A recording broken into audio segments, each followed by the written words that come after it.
2 days.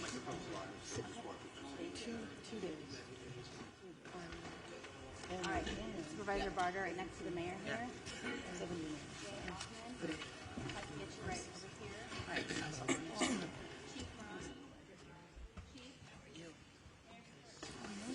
Very good. You sit where you want. Hi. There's no sit right into.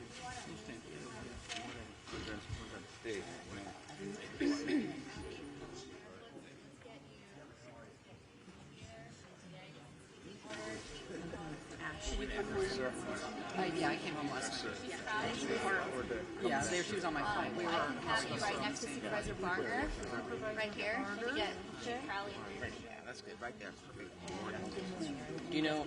Hi, Laura Friedman. Hi, Laura Friedman, Congressmember for Hollywood. Oh, very nice to meet you. Thank you for everything you're doing. Yeah, thank God we dodged that one last night.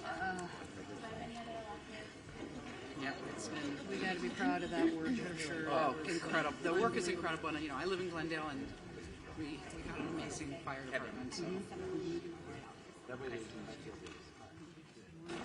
I'm Doug Stewart. I'm Mayor of Mellon. How you doing?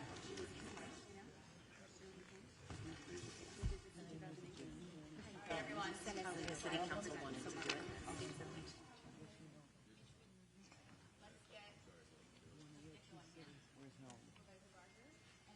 Yep.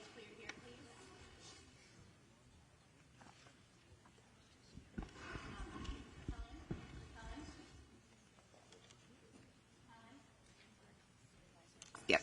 Good morning.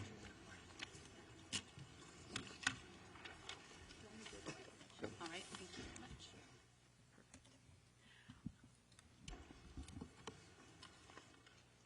Thank you. We're good. All right, thank you and good morning. Welcome to today's One Voice press conference for the wildfires and the windstorms that are impacting LA County. We welcome you. Run of show for today. We have speakers. There's a speakers list. Please help yourselves to one of those. After that, we will segue to question and answer with members of the press. Allow me to introduce to you our first speaker, Los Angeles County Chair of the Board of Supervisors, Catherine Barger. Thank you, Helen. Thank you for joining us here today. Earlier this week, the Los Angeles County Board of Supervisors declared today, January 9th, a day of mourning in solidarity with the federal government in honor of the passing of former President James Earl Carter. Ironically, today is turned into a day of mourning for more reasons than the one as we mourn the loss of lives and property across our county. While we are still facing significant threats, I am hopeful that the tide is turning. Thank you, Chief Maroney. Thank you, Chief Crowley. Yesterday afternoon, as the winds died down, we saw the return of aerial drops and aerial firefighting, a truly, truly welcome sight. First and foremost, I want to assure our residents in Los Angeles County that the City of LA and the county are working hard and working hand in hand to bring every resource available to the table. Last night, the county opened the Pomona Fairplex as an additional shelter for those evacuating and those who have suffered losses. The Fairplex will also continue to take in large animals that are in need of a home. The county is working to harness and utilize the incredible outpouring of generosity from individuals, nonprofits, and companies that want to help. We have heard that many companies like Airbnb, Uber, and Lyft are offering free or subsidized services for those impacted by the fires in Los Angeles County. The county will be sharing all of these resources through our recovery.lacounty.gov website. In addition, the state has activated CAL FIRE Management Team 3 and assigned them to the Eaton Canyon incident. They will be joining Federal Management Team 5 in their ongoing efforts, we hope as early as tomorrow. CAL FIRE Team 3 will be tasked with overseeing victim search operations and damage inspections to facilitate debris removal operations and setting up disaster recovery assistance centers. This will allow Federal Management Team 5 to focus on firefighting operations and the active front. As Supervisor Horvath mentioned yesterday, wildfires do not care about jurisdictional boundaries. Between the city and the county, we are managing the various resources that are coming online with the increasing demands on our first responders. I saw this firsthand driving through the streets of Altadena yesterday. Driving up Lake Avenue, the devastation could not be missed. The number of homes, businesses, and buildings that were on the fire dwarfed in any sense of available resources. Altadena is a very unique and special part of the 5th District. It is a community that embodies the spirit of a big, small town, a community full of rich culture, history, and one that passionately supports the small businesses that drive its economy in the community. It is also one of the only communities in Los Angeles County that manages the urban-wildland interface. Altadena is a resilient community. They have seen some significant battles before, but the scale of the impact today is larger than anything that I have seen in my career. The loss of historic resources at Eaton Canyon Nature Center, Farnsworth Park, and the Altadena Golf Course cannot be measured. I saw fire engines and companies from El Dorado County and other parts of California joining Los Angeles County Fire in an effort to protect life and property. In the midst of the emergency, we've all seen individuals who are targeting vulnerable communities by burglarizing and looting homes. This is simply unacceptable. You will be hearing from our DA, Hochman, shortly regarding his efforts to hold these individuals accountable, and I promise you, you will be held accountable. Shame on those who are preying on our residents during this time of crisis. The emergency order will be strictly enforced by the Sheriff's Department, who are proactively patrolling to protect these communities from looting and any criminal activity. They have made 20 arrests of individuals who will be held accountable for the actions that they've taken. I want to thank President Joe Biden and Governor Gavin Newsom for pledging to bring federal and state resources to help Los Angeles County in our moment of need. President Biden's disaster declaration includes the promise of public assistance and individual assistance. We will begin the process of rebuilding. We will have critical resources available to ensure the residents of our communities are not fighting these battles alone. I intend to bring in a motion with Supervisor Horvath as my co-chair or co-author to ratify the county's emergency proclamation at the next Board of Supervisors meeting. Make no mistake, this board and this county will continue to do everything in our power to ensure the safety of our residents as we look forward to the path of recovery. With that, I would like to introduce Supervisor Lindsay Horvath. With the mayor. That's announced the elected officials. Okay, so who are we going to? Mayor Bass. I'd like to introduce LA City Mayor Bass. Thank you, Supervisor. One voice, that is the way we speak, and that is the way we stand here united. Los Angeles will stand united and stand strong. So first of all, my thoughts are with the thousands of Angelenos who are impacted by this emergency, as more Angelenos were forced to make the terrifying decision to evacuate. Our priorities, of course, are to keep Angelenos safe and to protect homes. The winds continue to be of a historic nature and a key factor of this firestorm. For much of Tuesday, the unprecedented winds prevented air operations to continue. However, as of yesterday, the winds have allowed for air operations, and that has enabled significant progress against the fires in Hollywood and Studio City last night. And as of 7:30 this morning, evacuation orders in Hollywood have been lifted. Angelenos cooperated. The community stood together. They evacuated, and Angelenos should continue to proceed with caution. Air operations are continuing rapidly in the Palisades, in Sylmar, and across our region. We continue to see our heroes, From our LA firefighters and from personnel, families, neighbors from across the county and the state, we thank you. However, we continue to confront a big one-level firestorm. Historic winds and extensive drought have created a perfect storm that has driven people from their homes and have taken people's homes, and that has taken people's lives. I've been in the fire zones, and you can see how fast and devastating these wind-driven fires are. I know people from all over the nation are asking how they can help. So here are two essential ways.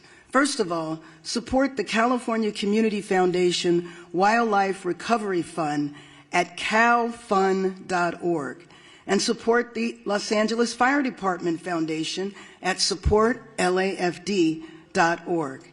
And in addition to shelters, Airbnb is offering free temporary housing. Go to 211la.org for more information. This, as we know, is a regional crisis. So working together is the only way we will get through this. That's why I've been in constant contact with my colleagues at the county, state, and federal level. President Biden, Governor Newsom have assured us of full state and federal support. And of course, County Chair Barger and I are fully coordinated, as I am with all of the local elected officials. And our fire departments, police departments, utilities, and other critical agencies are coordinated as well. We have pre-deployed, we are executing a strategy, and we are adapting to conditions on the ground in real time. This is absolutely an unprecedented historic firestorm, but we are all hands on deck. We need to continue to cooperate. We need to evacuate when asked to do so. We need to help others, help our neighbors. And first and foremost, we need to stay united. We need to stay strong. A united LA is the way we will recover, is the way we rebuild our communities. And with that, I believe I am introducing Supervisor Lindsay Horvat.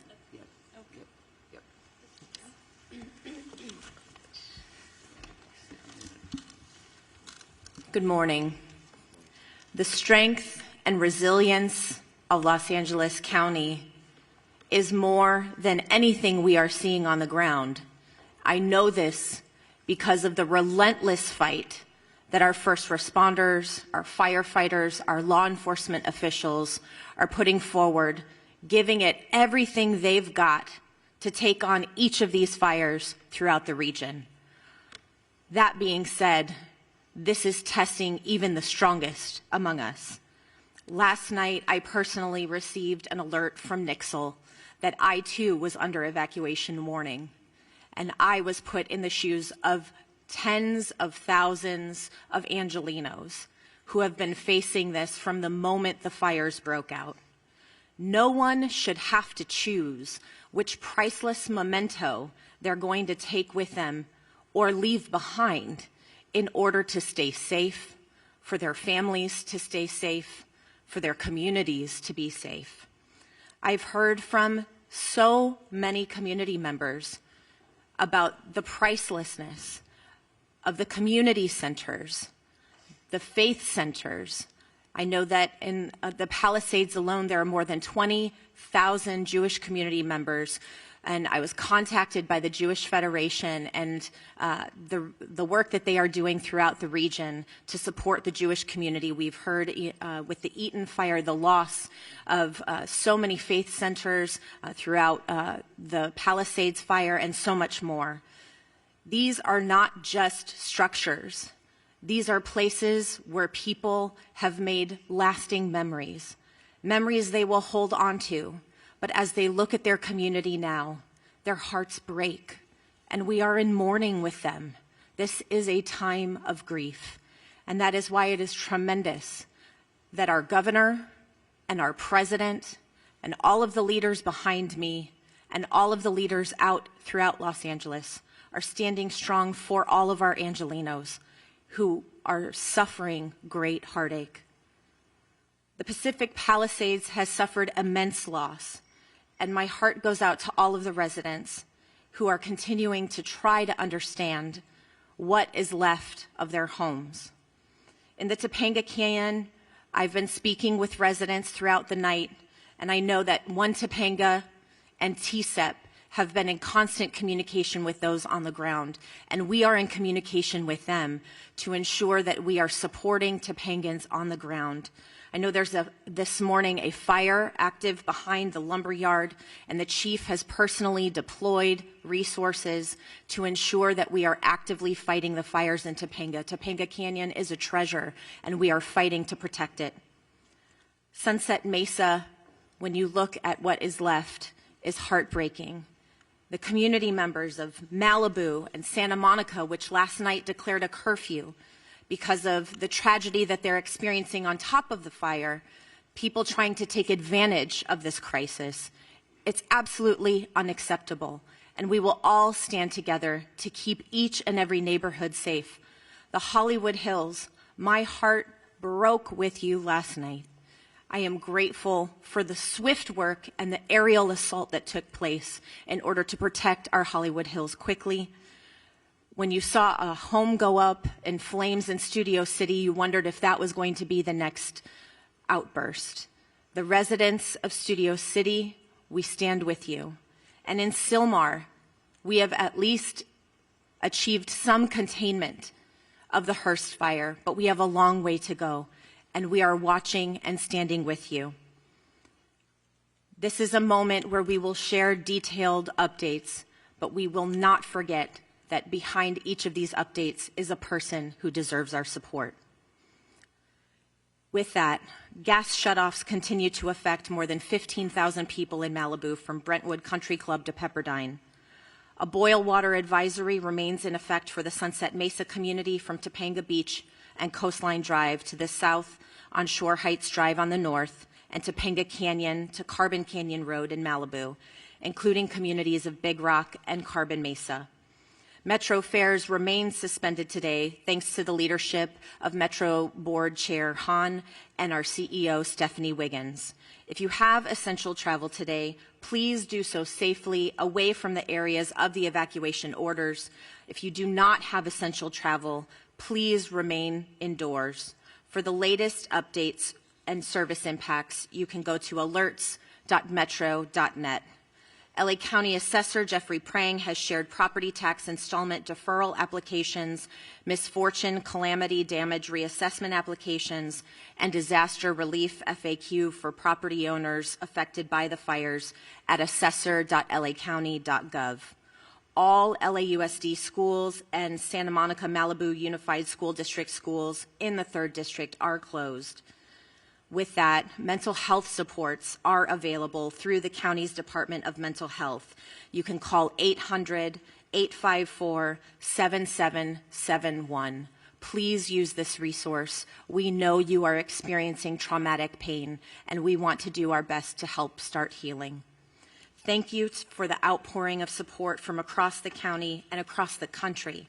Emergency Network LA is coordinating volunteers and support through enla.org. Our county is doing everything possible to respond to these fires until they are contained. And as Chair Barger referenced, today is a day of mourning. And in the words of former President Carter, our faith calls us to do all that we can, wherever we can, with all we can. And in this spirit, indeed in this moment calls us to do the same. Thank you. Next, I'd like to welcome LA County Fire Chief Anthony Maroney. So good morning. Thank you, Supervisor Horvath. I will be providing an Eaton Fire update in addition to a Region 1 update. The Eaton Fire remains estimated to be 10,600 acres, and growth has been significantly stopped. And we have 0% containment. We have over 879 firefighting personnel assigned, and mutual aid resources continue to arrive to assist with this firefight. From this point forward, incident fatality information and reporting will be the responsibility of the Los Angeles County Sheriff's Department. We have several reported injuries and over 1,000 structures damaged and destroyed. The cause of the fire remains unknown, and it continues to be under active investigation. As I stated yesterday, as soon as a cause is determined, we will advise the media. The Lydia fire that started yesterday in Acton has been 40% contained, and forward progress has been stopped. It is limited to 348 acres. The number of resources assigned to this fire siege event has increased significantly, and we have a much better posture than we did on Tuesday and Wednesday. Out-of-state resources continue to arrive in Los Angeles County and City, and we are appreciative to our fire partners from throughout the Western United States for providing assistance to Los Angeles County in our time of need. Regarding the current red flag warning, the National Weather Service predicts the warning will remain in effect for Los Angeles County and the majority of Ventura County through Friday. I would like to also acknowledge the presence of Dr. Lori Moore Merrill from the U.S. Fire Administration, who flew out with her team from Washington, D.C. last night to be with Fire Chief Crowley and I so they could witness firsthand the challenges and the devastation that have resulted. Lastly, I want to acknowledge the tireless efforts of my LA County Fire Department personnel, both on the front lines and those behind the scenes, who continuously place themselves in harm's way to protect residents and property in our great county of Los Angeles. Thank you for always being there, and continue to be safe as they take care of themselves, those around them, and the people we serve and protect. Thank you, and I'd now like to invite up Fire Chief Kristen Crowley of the Los Angeles Fire Department.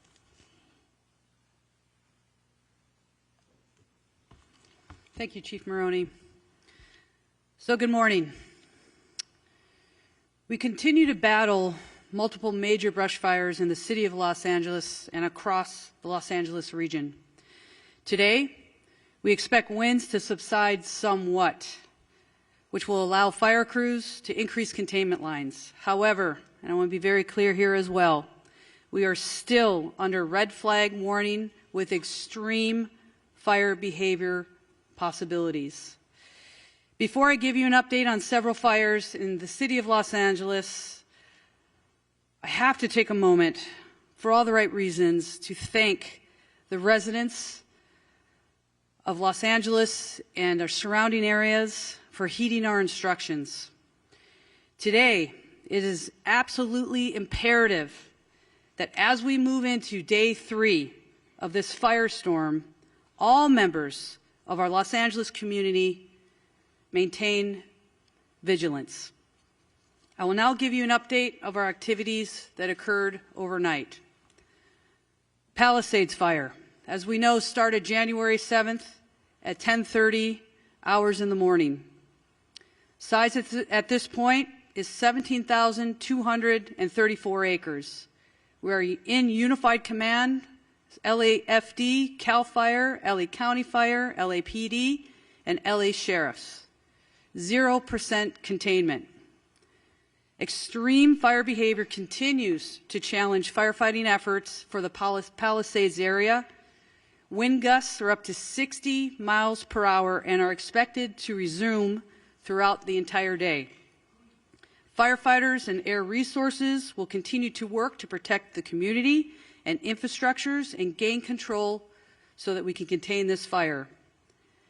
Damage assessments are ongoing at the Palisades fire. However, preliminary reports estimate the damage or destroyed structures to be in the thousands. It is safe to say that the Palisades fire is one of the most destructive natural disasters in the history of Los Angeles. We will continue to provide additional information as it becomes available. I'll move on to the Hearst fire. January 7th start. The size, 855 acres. We're unified in command, LAFD, United States Fire Service, Angeles National Forest, and LAPD. 0% containment. Firefighters held the fire within a planned containment area and are successful, and we have established a perimeter. Crews were able to get a handle on a few of the flare-ups over the night. We will continue to strengthen our containment lines and create a number of dozer lines to minimize the fire growth. Next, Woodley fire started on January 8th. The size, 30 acres. Containment, fully contained, and we are using fire patrols to monitor the area for any flare-ups. The fire has been declared as a knockdown, and there are no current threats. Next, the Sunset fire, which is in the Runyon Canyon area, started last night, January 8th. Size, 42.8 acres. Forward progress, I'm very glad to share with everybody, was stopped, and the crews are working to put out spot fires within the perimeters and to keep the wind from spreading any additional embers. As of 7:30 this morning, all evacuation orders have been lifted. This fire was rapidly and aggressively attacked by using coordinated air and ground fire suppression efforts. Residents heeded our timely evacuation orders. More information to come on that. Next up, the Sunswept fire, which is in the Studio City area. As I talked about all the previous incidents, on top of this, our fire department was faced with another massive challenge. A very large structure fire encompassing 2 large hillside homes with heavy fire, which exposed brush, broke out in the Studio City area of Los Angeles. The high winds caused the fire to extend within the adjacent brush, potentially causing another additional brush fire. Our LAFD poured all available resources into this fire, and through a combined effort, were successful in preventing another devastating brush fire. Our firefighters stopped the forward progress at just under 1 acre. Also, to be clear, all of the incidents that I just spoke about are all under an active investigation. Let's talk about the preparations for today. The LAFD continues to augment and recall all of our firefighters to fill every single available seat on every single available apparatus within the city of Los Angeles. Firefighters continue to move into the Southern California region from across the western region of the United States, and we are very, very grateful for any assistance that we are receiving. Weather conditions are beginning to turn favorably, which will allow us to increase our containment lines.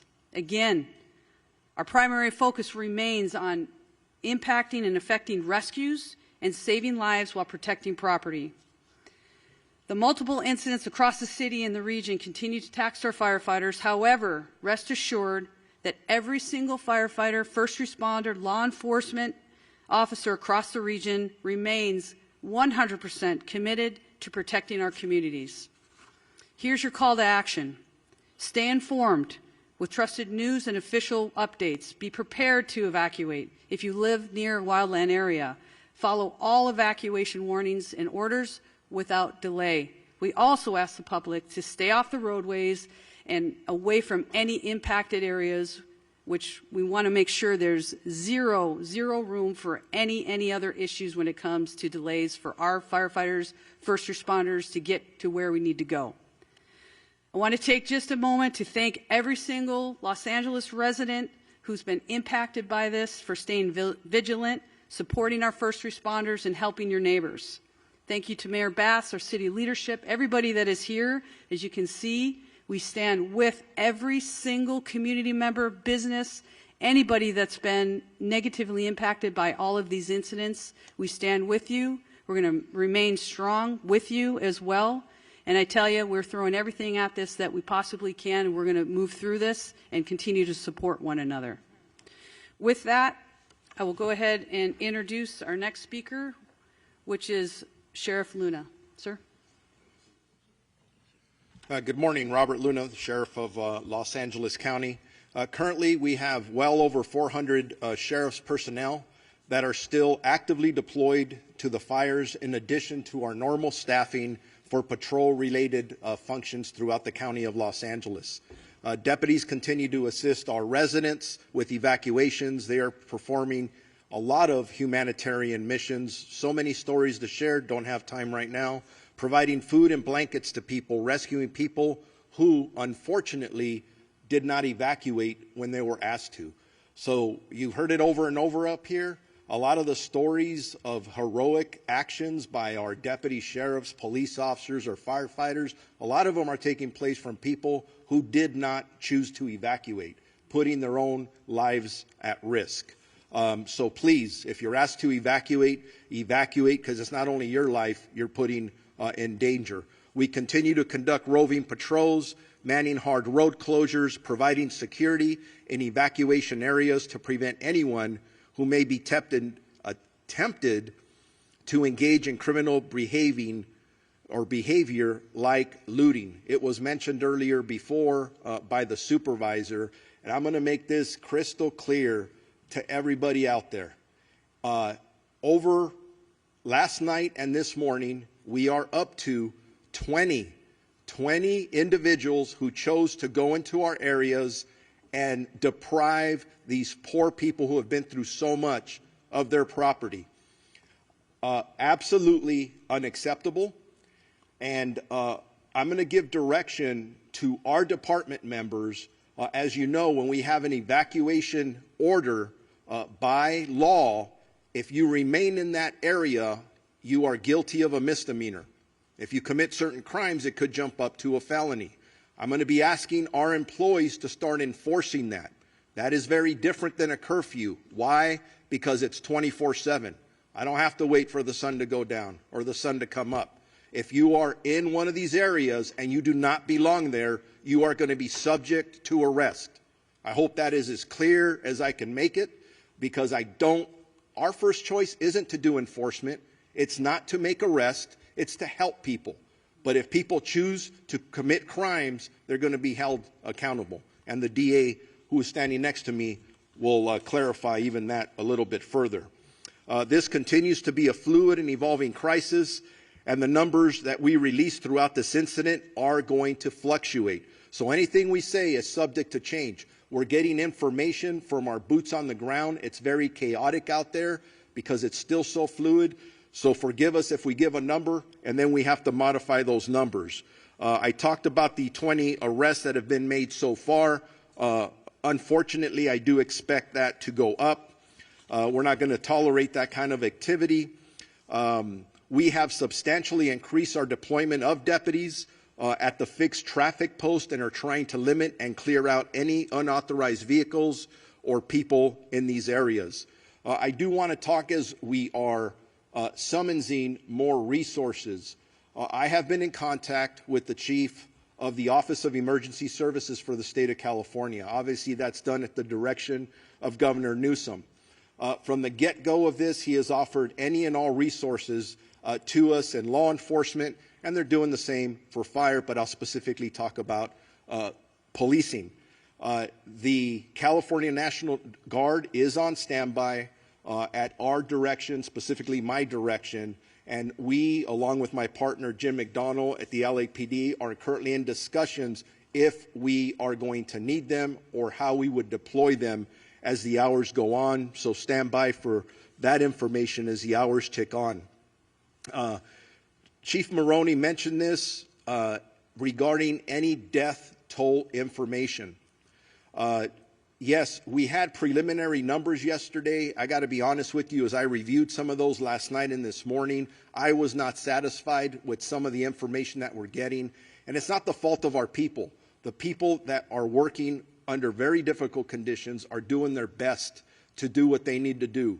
At one point, we'll be able to do a more thorough search of these impacted areas. Some of them look like a bomb was dropped in them, where we will be able to bring in canines and other things to help us hopefully not discover too many fatalities. That's our prayer. But this is a crisis, and we don't know what to expect, but we're ready for everything. So all information, at least on the county side of the of this equation. We're working with our coroner's office. We'll figure out those numbers. So be patient with us when you ask us about death toll numbers. Right now, frankly, we don't know yet. We eventually will. Evacuations overall for Palisades, Eaton, Hearst, and Lydia fires, the number in both county and city areas, evacuation orders are impacting 179,783 residents. That's nearly 180,000 people in Los Angeles County that are currently under evacuation orders, with another close to 200,000 residents that are under evacuation warnings. I cannot emphasize enough that I urge residents that are asked to evacuate to follow our warnings. I gave some examples earlier. I'm going out through my staff, hey, give me some stories where our deputies are just constantly putting their life on the line, and in every example I'm given is as a result of somebody who chose not to evacuate. I don't want to tell those stories anymore. I don't want to give stories of our first responders being injured, specifically our communities being injured. Please, if you're told to evacuate, evacuate. Two of our sheriff substations are out of power, running on generators. That's both our Altadena and Crescentia Valley stations. They're right in the thick of things. They're engaged in all of the work that I've described. The issues of mutual aid. Will consistently evaluate and reevaluate the needs for more law enforcement personnel. But I can tell you I'm getting calls from all over this region, from other sheriffs and police chiefs. Everybody wants to help. And that's awesome. That's part of our profession. Very proud to be part of it. The last thing I'll say is, for any specific information regarding evacuation orders or warnings or any road closures, and there's a lot of them, please go to lacounty.gov/emergency. Thank you very much. And with that, I am going to introduce the Chief of the Los Angeles Police Department, Jim McDonald.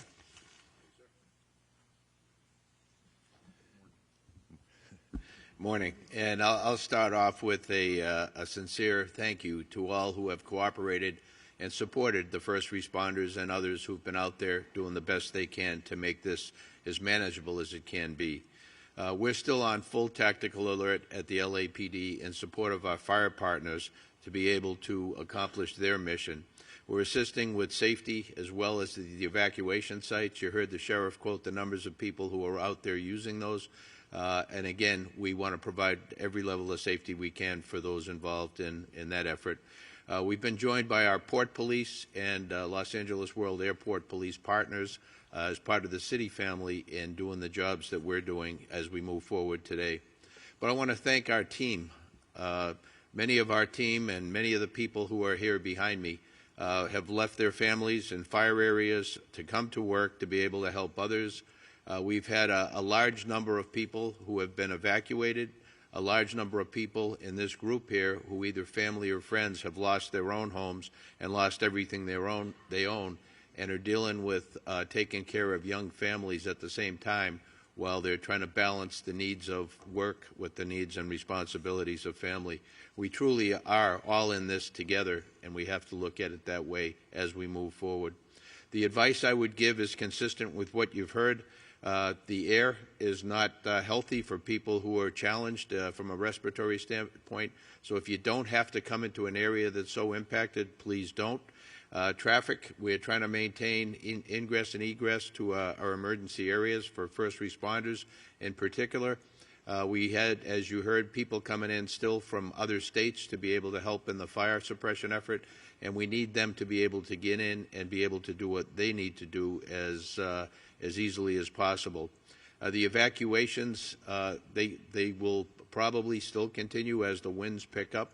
So we want to be able to do that as effectively as we can.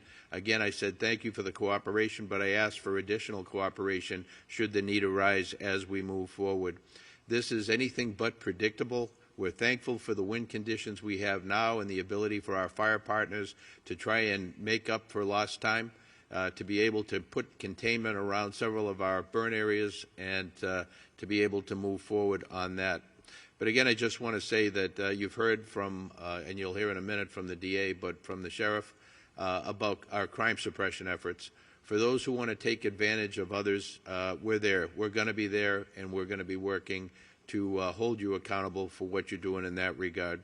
But as this runs its course, fatigue will certainly become a significant factor for those who are both directly involved in the operation as well as members of our community. So again, we are very thankful for the people who are doing this on all of our behalf, but we need to stick together. We need to support each other, and this is a thing where morale is a big deal for both the community and all of our folks. So take care of each other out there, and let's do the best we can. Thank you. Now, I mentioned our DA Hockman. It's now my pleasure to introduce the newly elected District Attorney of Los Angeles County, Nathan Hockman.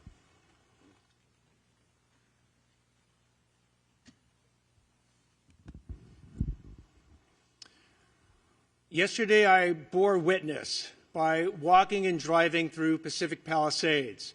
I ended up at my sister's house, a house where she and her husband had raised 4 boys, celebrated birthdays, barbecues, and whatnot, and that house has been burned to the ground. And not just her house, but all her neighbors. Up and down each one of the blocks I traveled, those houses no longer exist.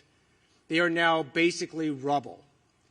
And I haven't seen something like that, and I've lived here almost over 60 years. In the entire time I've been here, it looked apocalyptic. Not since the 1990s, when Los Angeles was hit with the fires, the flood, the earthquake, and the riots, have I seen such disaster occur here in our city.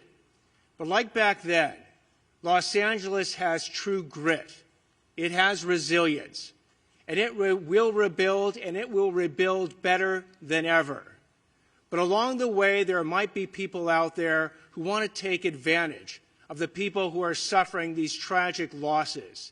These criminals need to hear, as they've heard from the sheriff, as they've heard from Chief McDonald, an unmistakably clear message that if you want to go ahead and loot, if you want to commit burglary, if you want to engage in grand theft, if you want to engage in these internet scams where you're going to take advantage of people who are going to be seeking insurance and government benefits, you will be arrested, you will be prosecuted, and you will be punished to the full extent of the law. And the reason I want to send this warning now is I don't want any mistake later that somehow they thought, oh, it's not a big deal. It's a huge deal. These acts are despicable, and we will prosecute them with maximal punishment.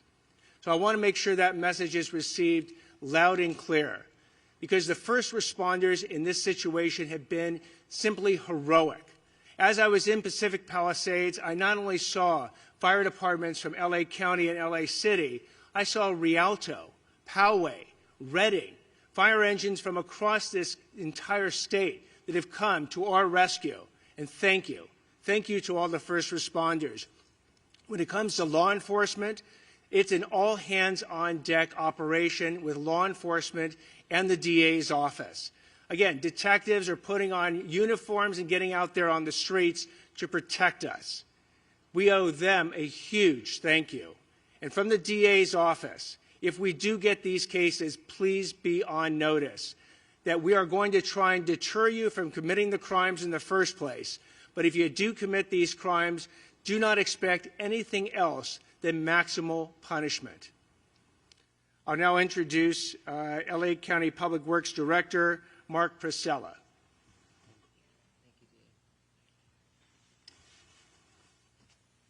Good morning. As was stated, my name is Mark Pistrella. I'm the Director of the Los Angeles County Public Works Agency. First I want to say my heart, of course, goes out to everyone affected by the devastating event. I personally toured many of the areas yesterday and met with residents, and as everyone here has described, it's an absolute tragedy, including the life safety support system, our infrastructure that has been destroyed that supports life in these communities. I know from personal experience that feeling a loss from a wildfire, and I have tremendous respect for our firefighters and other first responders, our police force, the Sheriff's Department for the work they are currently doing. In fact, our current mission, which has been going 24/7 for 3 days now, is to support our fire department and our Sheriff's Department and the local PDs in their efforts to save lives. That is our number one mission right now and what we are currently continuing to do, unfortunately, as this event is still active. We are also focusing on the inevitable recovery and repopulation of the areas that we will build back and build back strong.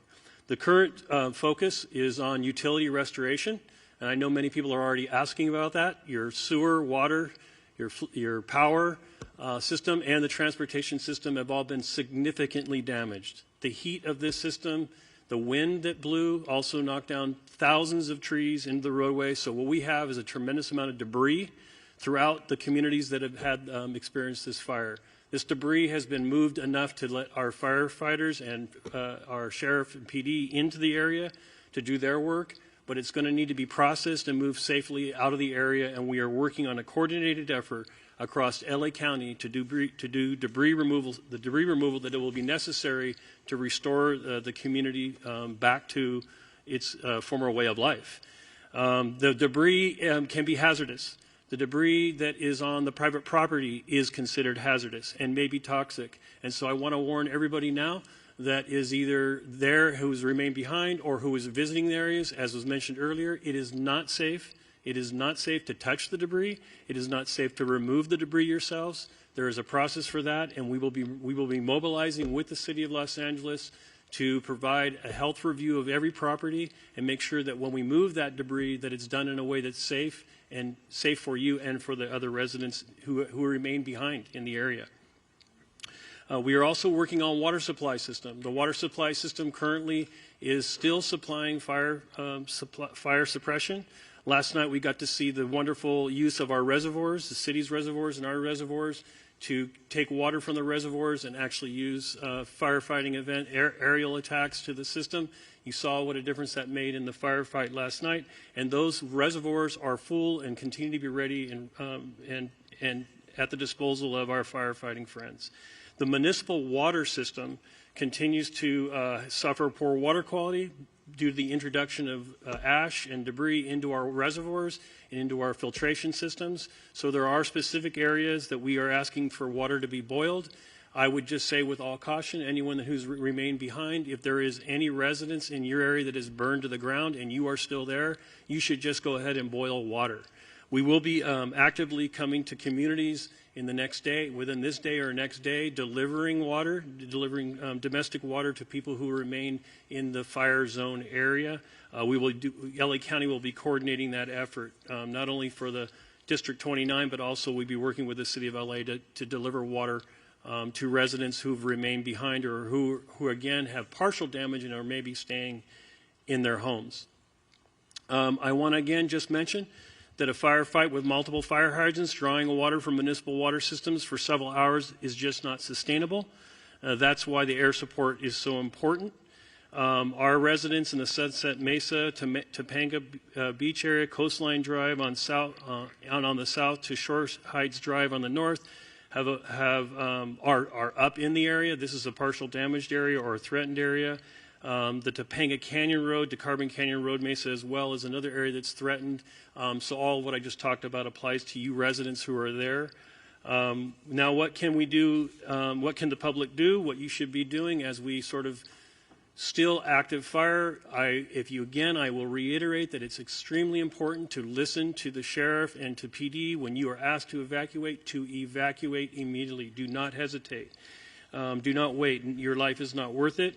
The systems that you're leaving behind, they are going to be impacted and they cannot be restarted easily. So I know a lot of people are talking about, starting up. If you're thinking about creating your own water and sewer and power system at your home, I want you to be very careful about that. That is not something that a licensed contractor should be doing or our utility folks. Please don't do that. As I said yesterday, if you're leaving your home, I want to make sure that you lock that home, that you close that home up tight, and that you leave access for firefighters by not closing gates or creating a situation where they can't get to your home to fight off fire. The road system is impacted heavily throughout LA County, including city and county areas. There are multiple, in fact, hundreds of stop signals that are currently flashing red. I want to remind everybody that you treat that as a stop sign, and you stop for that flashing. And if you come to a barricade, you need to turn around, because those streets are closed for the purpose of recovery and not for looky-loos. Please do not argue with the sheriffs that are there or the PD. If the road is closed, there's a good reason for it. It's because it's not safe for you to be in that area. And that safety includes the debris that I was talking about. Trees down, potholes, road systems destroyed. There could be breaks in the roadway that could cause major damage to your vehicle. So I'm asking that you comply with all road closures until further notice. We are available as a 24/7 agency. You can reach our department at 1-800-675-HELP. We do need every citizen. There's something else you can do. If you see something, please tell us about it. Whether it's a gas leak, whether it's a utility line down, if it's a signal that's not malfunctioning, if it's a sewer system leak, any of those things that keep our life safety system going, we need to know about them so we can catalog them and get to them. Please know, and I do need to mention, that all of the utility workers, not just my folks at LA County Public Works, but the folks at the City of Los Angeles, the folks at the Southern California Edison, the gas company, we are all coordinating with each other to restore your systems. And our folks are all working 24/7. There are many heroic stories, like the sheriff and fire have, of our utility folks out in the middle of the night, 24/7, getting those systems back up into place. And I want to thank all of the utility workers who are out there doing their job, who are not going home to family at night. They are actually working 24/7 as well. With that, I want to introduce the CEO and Chief Engineer of the Department of Water Power, Janice Quinones.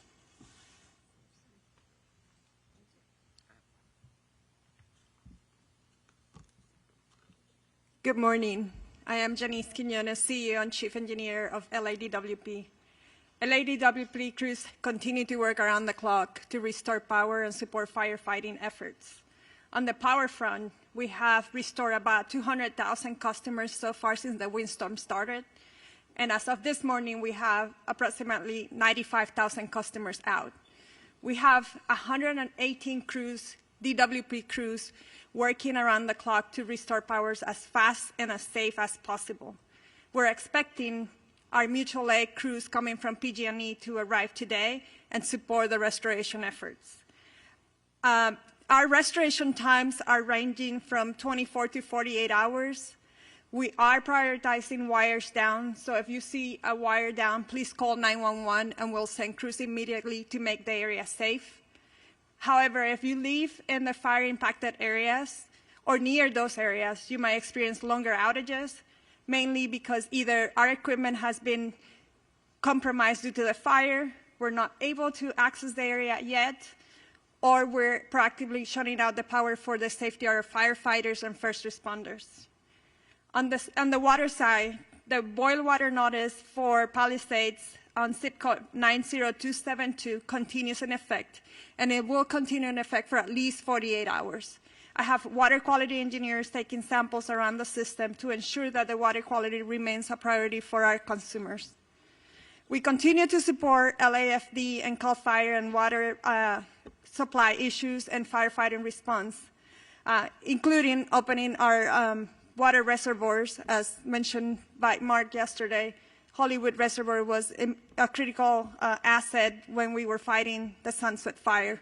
So all our reservoirs are open, that are open air for air assets, and we continue to work around the clock with other water agencies to increase the supply and pressure of the water system, including Metropolitan Water District.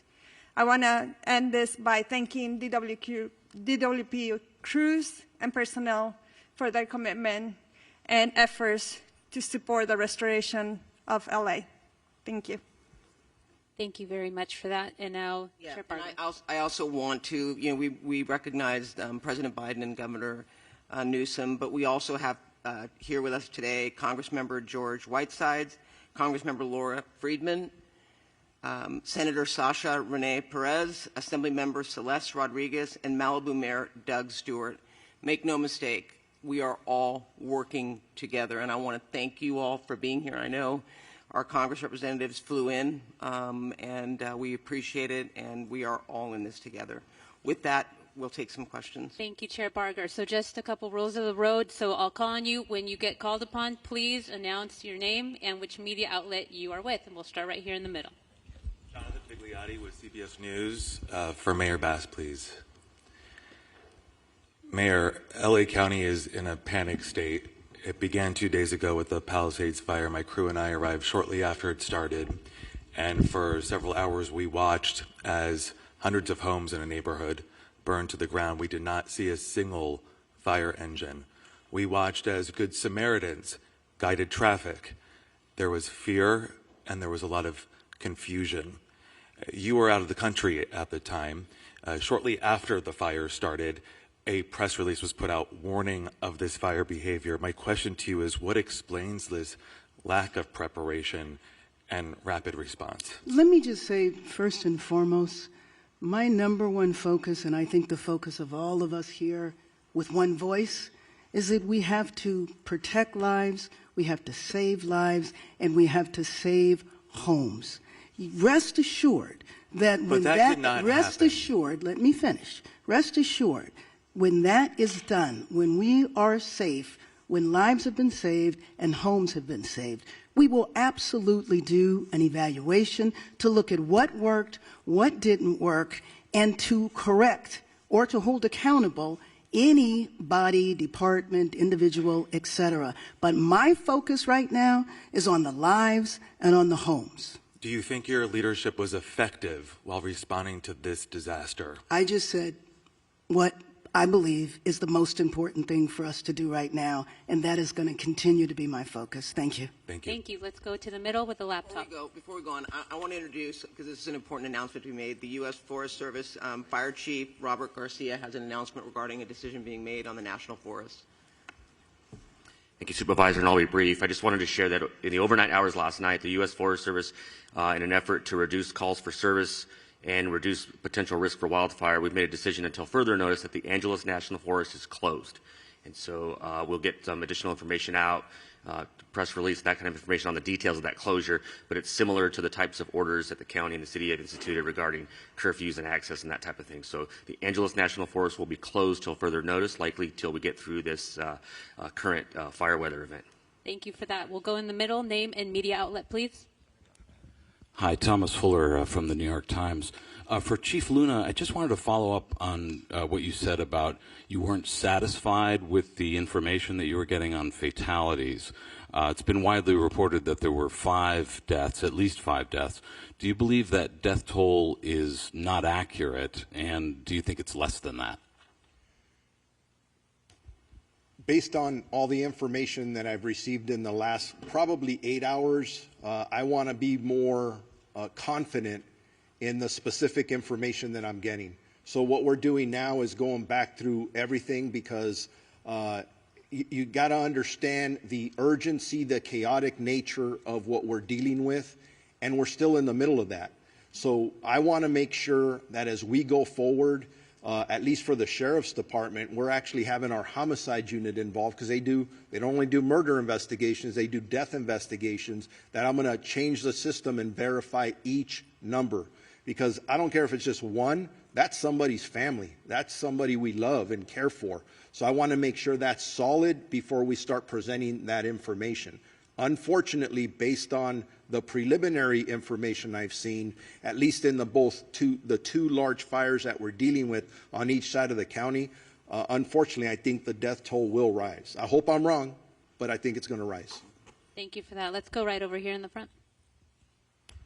Yeah, Josh Haskell, ABC 7 Eyewitness News. Mayor Bass, I've been on the fire lines the last 2 days. I've never seen firefighters this desperate. At fire hydrants, water not coming out, the pressure so low, the number one tool that they use to fight these fires, not there. How frustrated are you about that? And also, I'm getting texts right now from the Palisades Highlands community. We're almost 48 hours after this fire started. There's not resources up there. The hydrants aren't working. Where's the National Guard? Where are miles and miles of water tenders? How are we addressing this? Your reaction. First of all, you asked me, was I frustrated by this? Of course, because we all know that this has been an unprecedented event.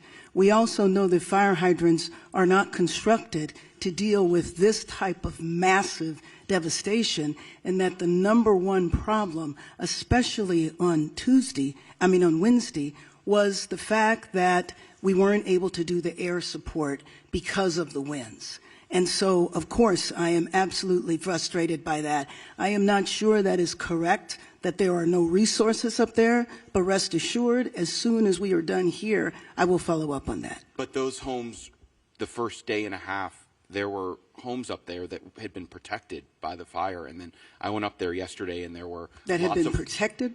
That it basically had been saved. Obviously, the fire's moving in different directions, but when I went up there yesterday, there were not a lot of resources. We drove around, and then I know that things got worse up there. I'm just wondering, now that we move 48 hours past, how are we addressing these water problems that are continuing, and is it acceptable that they continue? Well, let me just say that the water problems are a little better now because the winds are such that we can go up and have the air support.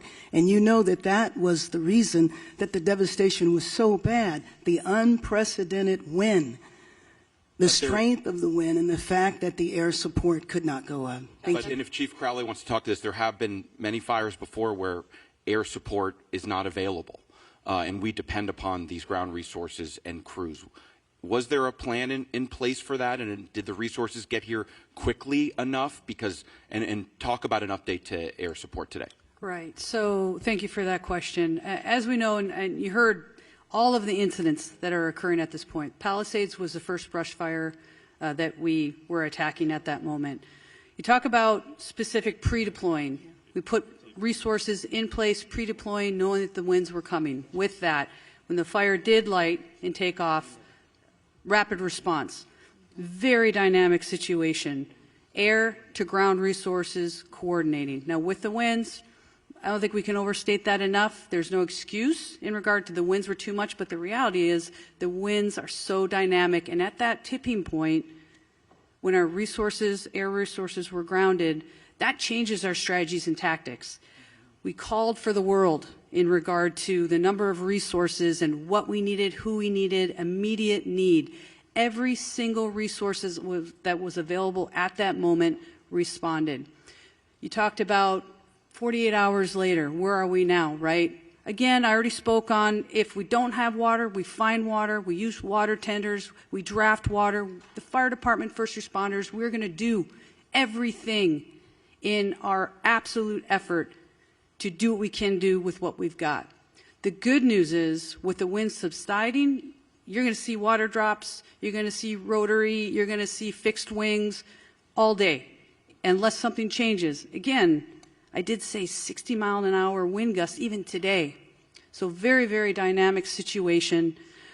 With that, also, you said about the other homes, no fire resources there. As winds change, our resources change, we redistribute, we move, and that's the dynamic situation that we are in even in day 3. That's what I wanted to say about that. Thank you. Right behind. Go ahead. Thank you very much. Madam Mayor, I have another question for you. Bob DeCastro over here from Good Day LA, Fox 11. Another issue, another concern about resources and in particular staffing as well. And we heard from firefighters even on the front lines expressing frustrations about, obviously it's a challenge right now. They're bringing in firefighters from all across the western region, but can you address the criticism now over the budget issue and the slashing, $17 million slashing? I think if you go back and look at the reductions that were made, there were no reductions that were made that would have impacted the situation that we were dealing with over the last couple of days. And then there was a little bit of confusion because money was allocated to be distributed later on, which was actually going to support salaries and other parts of the fire department that were distributed a little later. So I think it's most important to understand that we were in tough budgetary times, everybody knew that, but that the impact of our budget really did not impact what we've been going through over the last few days. Again, back to the unprecedented windstorm, wind at such ferocity that we haven't seen in years is the context in which we were dealing with it. Thank you. Thank you. Let's go over here on this side. Did you have your hand up with the blue? Name and media outlet, please.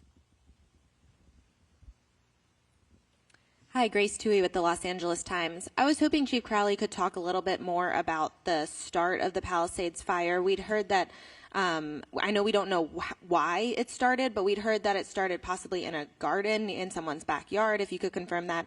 And then how long do we know it took for it to actually reach homes? And I know you said that resources were pre-deployed, but do we know were there actually fire crews in the Palisades when it did start? Right. So I'll start with your second question, and we'll go back. I'll start with your first one. As for where the start of the fire was in the Palisades fire, again, currently under active investigation. We have our arson investigators that are out right now as we speak, and they are actively investigating. As soon as we have information, we will share that with all of you. I know there's obviously, for the right reasons, a lot of interest in that. So with that, we'll circle back. When we come to pre-deployment, yes, we had our local fire stations that are assigned, Fire Station 69, Fire Station 23 in the Palisades area.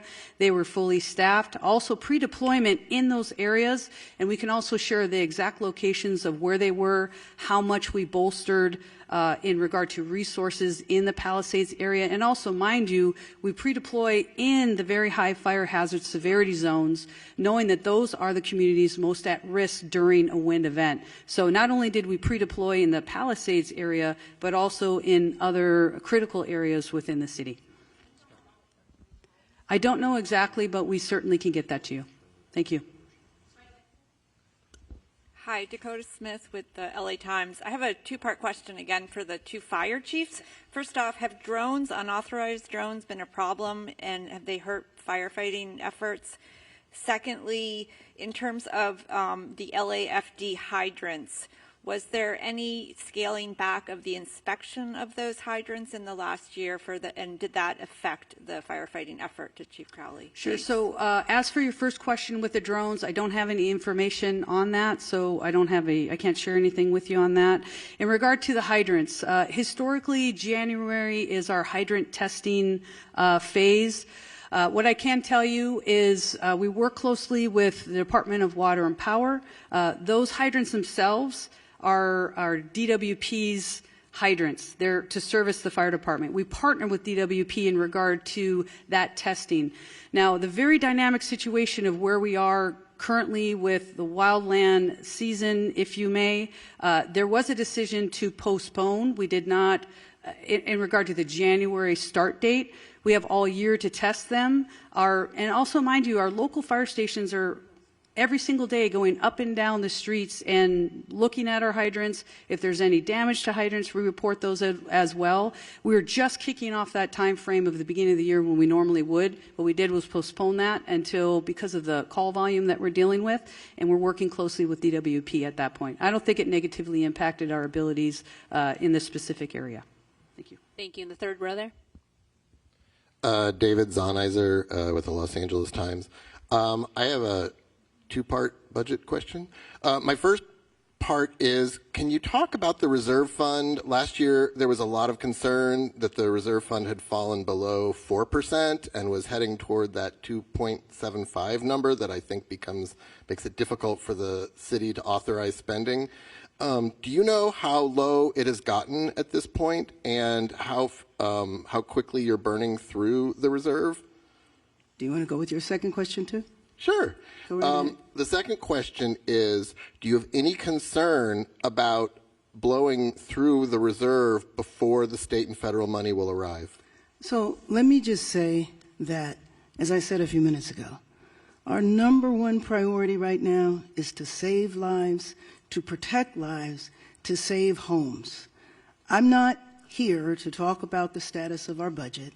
If you would like to do that on another occasion, that would be fine in terms of the reserve fund.